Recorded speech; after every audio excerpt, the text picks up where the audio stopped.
Hello everyone, welcome back to my channel Special Accounts Classes by Neeru Yadav. Today's session on the topic of trial balance. तो चलो start करते हैं trial. तो देखिए आज का जो हमारा टॉपिक है वो क्या है, ट्रायल बैलेंस। तो ट्रायल बैलेंस क्या होता है? ट्रायल बैलेंस अकाउंट नहीं होता है। क्या होता है ट्रायल बैलेंस? एक स्टेटमेंट होती है या फिर बोल सकते हैं हम समरी ऑफ अकाउंट्स।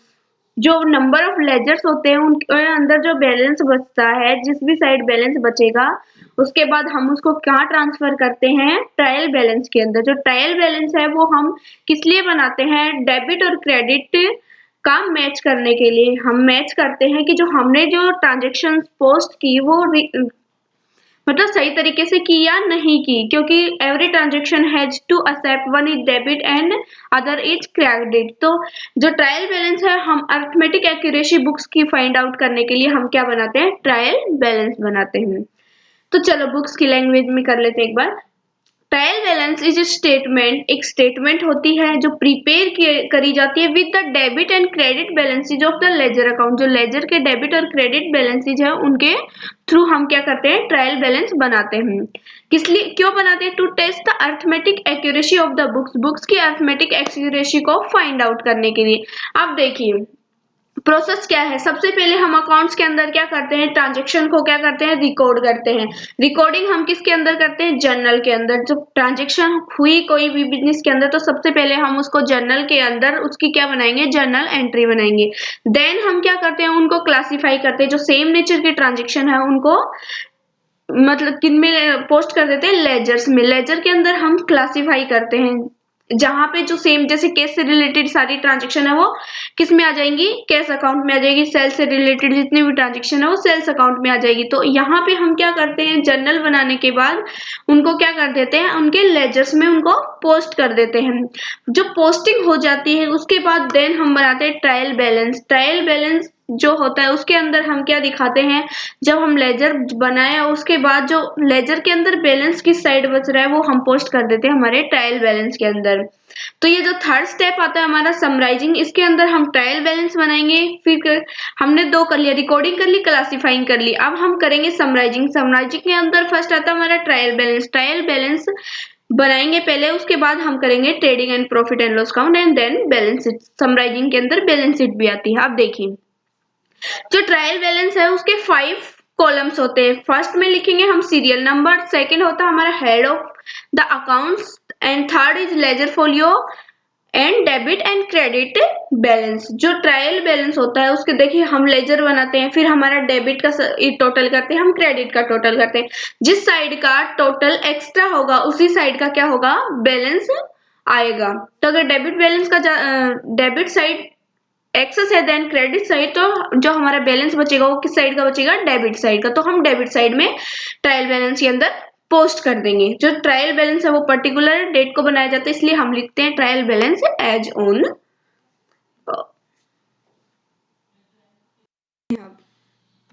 अब देखिए लेजर के जो बैलेंस है वो पीछे मैं बता चुकी हूँ आपको। Posted in trial balance, ledger के जो बैलेंस बचते हैं उनको हम कहाँ पोस्ट करते हैं? Trial balance. लेजर बनाने के बाद हम क्या करते हैं? वो जो बैलेंस बचते हैं उनको ट्रायल बैलेंस के अंदर शो करते हैं। अब देखिए ये चीज मैंने पीछे भी बता दिया आपको। If debit side of ledger account exceeds the credit side, अगर डेबिट साइड जो है एक लेजर अकाउंट की एक्सेस है देन क्रेडिट साइड से, तो in this case balance is posted in debit side of trial balance, क्योंकि ये जो बैलेंस है वो किस साइड का है? डेबिट साइड का। तो ये तो था हम लेजर अकाउंट कैसे बनाते हैं, ठीक है। और लेजर अकाउंट होता क्या है, सॉरी ट्रायल बैलेंस हम बनाते कैसे हैं? लेजर्स के थ्रू। अब देखिए हम मेथड्स ऑफ रिकॉर्डिंग करेंगे। देखिए methods of preparation in trial balance. Trial balance बनाने के 2 मेथड दिए हुए हमारी 11th क्लास के अंदर। फर्स्ट है हमारा टोटल मेथड और सेकंड जो है हमारा है बैलेंस मेथड।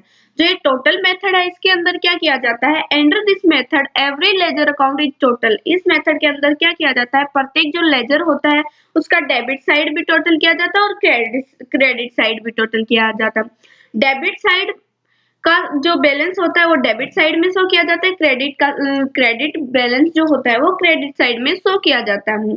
जो दोनों साइड का जो टोटल आता है उसको ट्रायल बैलेंस के अंदर ट्रांसफर कर दिया जाता है, डेबिट का टोटल डेबिट साइड में और क्रेडिट का टोटल क्रेडिट साइड में।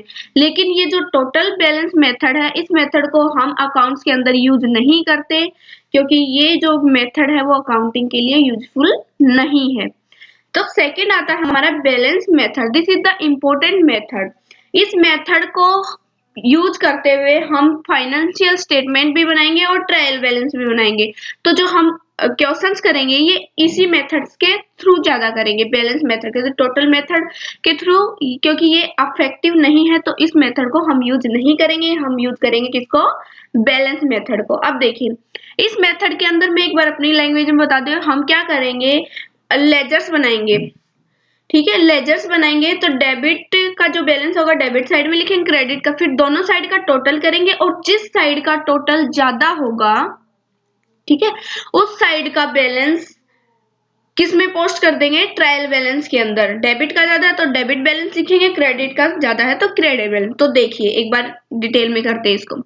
Enter this method every ledger account is balance. इस मेथड के अंदर एवरी लेजर अकाउंट जो होगा उसको बैलेंस किया जाएगा and those balance are carried forward to the trial balance. ये जो बैलेंस निकलेगा इसको कैरिड फॉरवर्ड किया जाएगा। देखो जब हम निकालेंगे जिस साइड का टोटल कम होगा उस साइड हम क्या करेंगे? बाय बैलेंस कैरिड डाउन करेंगे और फिर नेक्स्ट ईयर इसको क्या लेके आते हैं? टू बैलेंस ब्रॉट डाउन के नाम से। तो जिस साइड कैरिड डाउन आएगा उस साइड की अपोजिट साइड शो करेंगे, क्योंकि ये बैलेंस किस साइड का है? अदर साइड का। ठीक है, तो इसको हम शो करेंगे ट्रायल बैलेंस के अंदर। अब देखिए this method is use commonly by the accounts. ये मेथड जो होता है ये हम अकाउंट्स के अंदर यूज करते हैं and help the preparation of financial statement. जब हम फाइनेंशियल स्टेटमेंट बनाएंगे तब भी हम बैलेंस मेथड को ही यूज करेंगे, क्योंकि बाय बैलेंस कैरिड डाउन को हम किधर लेके आते हैं? नेक्स्ट ईयर में टू बैलेंस ब्रॉट डाउन के नाम से। हो गया यहाँ तक। बैलेंस मेथड के अंदर क्या होता है? दोनों साइड को हम क्या करते हैं? टोटल करते हैं। जिस साइड का टोटल ज्यादा होगा उस साइड का ही बैलेंस हम किस साइड पोस्ट करेंगे? ट्रायल बैलेंस के अंदर। हो गया यहाँ तक। चलो अब देखिए एक हमारा थर्ड कंसेप्ट आता है। देखिए financial statement are prepared on the basis of the balance of the ledger account. जो ये बैलेंस मेथड है इसके थ्रू हम क्या बनाते हैं? हमारी फाइनेंशियल स्टेटमेंट बनाते हैं। तो जो बैलेंस मेथड है वो इम्पोर्टेंट मेथड है। चलो हमारा अभी जो मॉडर्न अप्रोच जो यूज की जाती है अकाउंट्स के अंदर, इसके अंदर क्या होगा? Given accounts identify through modern approach. Question में आपको ट्रांजेक्शन दे देगा या फिर अकाउंट्स दे देगा, ठीक है, और बोलेगा कि prepare trial balance through modern approach. तो इस मॉडर्न अप्रोच के अंदर हमने पढ़ा था, जब मैंने आपको अकाउंटिंग के रूल्स करवाए थे उस टाइम मैंने मॉडर्न अप्रोच बताई थी। मॉडर्न अप्रोच में जो अकाउंट्स है उनको 5 पार्ट्स में डिवाइड किया गया है, या हम शॉर्ट में बोल सकते हैं क्लियर। सी से कैपिटल, एल से लायबिलिटी, ई से एक्सपेंसेस, ए से एसेट्स, आर से रिवेन्यू। तो जो हमारी कैपिटल, लायबिलिटी एंड रिवेन्यू है ये तीनों क्या है? इनका जो होता है वो क्रेडिट बैलेंस होता है। लायबिलिटी या फिर कैपिटल या फिर रिवेन्यू जब ये बढ़ती है तो इनको क्रेडिट किया जाता है, जब ये कम होती है तो इनको क्या किया जाता है? जब ये बढ़ती हैं तो इनको क्रेडिट किया जाता है और जब ये कम होती है तो इनको डेबिट किया जाता है। तो जो कैपिटल, लायबिलिटी और रिवेन्यू है उनका क्या दिया? उनका बैलेंस क्या होता है? क्रेडिट होता है। ये अकाउंट्स आपको क्वेश्चन में गिवन होंगे, उनको आपको आइडेंटिफाई करना है क्लियर अप्रोच के through and then posted into the trial balance. इसी तरह जो एक्सपेंसेस और एसेट है इनका क्या होता है? डेबिट बैलेंस होता है। जब ये बढ़ती है तो डेबिट होती है और जब ये घटती है तो क्या होती है? क्रेडिट होती है। तो ये इस तरीके से आपको क्वेश्चन गिवन होगा एग्जाम के अंदर और बोल देगा एग्जामिनर की मॉडर्न अप्रोच के थ्रू आपको ट्रायल बैलेंस बनाना है। तो आपको सबसे पहले क्या करना है? क्लियर अप्रोच के थ्रू आपको जो अकाउंट्स आपको दिए गए हैं उनको आइडेंटिफाई करना है कि कैपिटल नेचर का अकाउंट है, लायबिलिटी का है या रिवेन्यू का है, एक्सपेंस का एसेट है। अगर जो है एक्सपेंस या एसेट अकाउंट के अंदर आएंगे तो वो डेबिट साइड में उनके बैलेंसेस दिखाए जाएंगे। अगर कैपिटल, लायबिलिटी, रिवेन्यू के थ्रू आएंगे तो उनका बैलेंसेस क्रेडिट साइड में शो किया जाएगा। Okay, thank you for watching this video. If you have any doubt about this topic, please write on the comment box. I will try to reply as soon as possible. और अगर आपको हमारा video पसंद आए तो please like कीजिए, share कीजिए and subscribe कीजिए। Thank you.